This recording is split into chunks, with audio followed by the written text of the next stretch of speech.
round of shots were handed to everybody in the bar, and he wouldn't do it. And the waitress was like, Harley Race bought you that shot. You need to drink it. And he's like, I don't drink.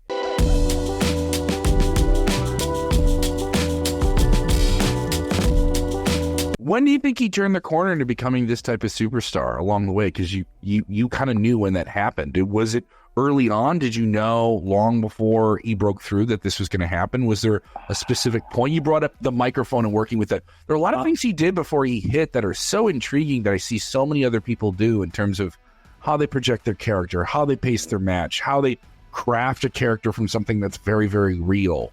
Was there a specific point where you can say, I think that's when there was a real corner for him to turn?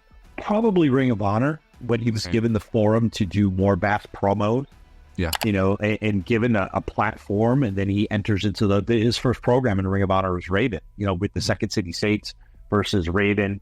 And then he wasn't really given a chance in early TNA time to speak, but it was, being married, and he said this before on his own, being married to Raven. And when you think about how honestly revolutionary the Raven character was when he beat you on Scotty, Scotty the Body became that, or whatever he was before, the Polo, Johnny Polo.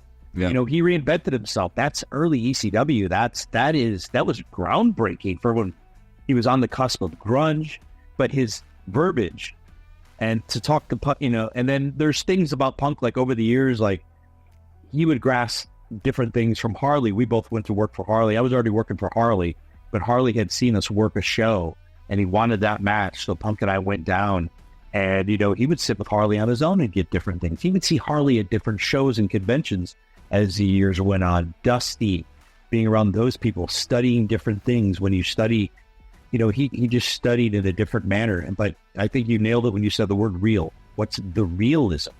He's never been much different. He's always brought a character, which is an extension of himself. So, I'm better than you. Well, he is, does he really think that? No. But to be straight edge, someone will scoff at that. You don't drink beer? Like, how many times have I seen this guy in a bar? And not, there's a famous story that's been told. He told it at the Cauliflower Alley when I inducted him. I gave the speech inducting him into the Cauliflower Alley. And he talked about when a round of shots were handed to everybody in the bar, and he wouldn't do it. And the waitress was like, Harley Race bought you that shot. You need to drink it. And he's like, I don't drink. And he bought a round of milk. And Harley gave the nod, and we all drank milk. He's just been himself. And like I said, it's an extension. You'll hear it. When I was in developmental, I used to hate when Bruce Pritchard would come down and say, well, there's the Stone Cold story. And he would tell us about Stone Cold Steve Austin being, yes, we know that, Bruce. Pardon my French. I didn't mean to swear. It's okay. It was that irritating. Jeez, Bruce, tell us the same Stone Cold story again.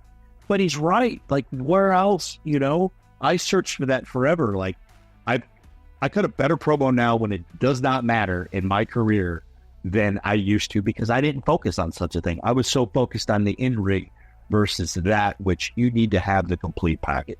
Mm-hmm.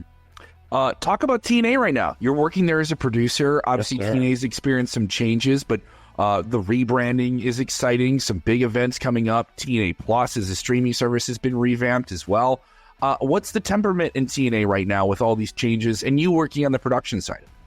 The temperament is, man, it's high level competition. Like, they haven't missed a beat. Yes, there was a dip because leadership has changed, but the current leadership is looking to just expand and move on. And there's no, I've heard people say there's rumors of a sale. That is not on the docket. They are looking to just expand and open up TNA to more, just the most exposure they can get, being a part of the Anthem family with Access Television and every other platform that they have. There's already talk of, they have a show called Cash Cab. Like, why didn't we have wrestlers on Cash Cab? Why didn't we, Eric Young, he's been a personality on television shows outside of wrestling. Why haven't we tapped into that? Like, all these things. But the competition level is so high. I started in October in Chicago and came in for the Bound for Glory. Great show. I was there. Fantastic show. Man, just a killer show, top to bottom. And you look at it and you go, what is it? What is it about this? Why is it just comes down to exposure. Like, this is such a great product. the in-ring, everything looks phenomenal. And to me, it boils down to exposure. Like, how much more exposure can we get out there? You know, what are we missing? And I personally think that that's just one of the things, because the competition is just awesome. The Vegas pay-per-view that was done in January was the highest grossing pay-per-view in 10 years.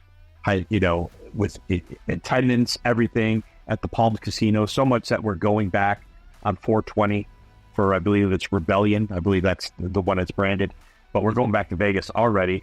I mean, just the competition the level of competition, I think, is raised for all these guys. I've known GYV, the Grizzled Young Veterans, for a little bit. I worked with them some in NXT back in their days there. And to see them come in, again, they're reinvigorated. They are on fire. They had a match with ABC at the last pay-per-view that was just off the charts.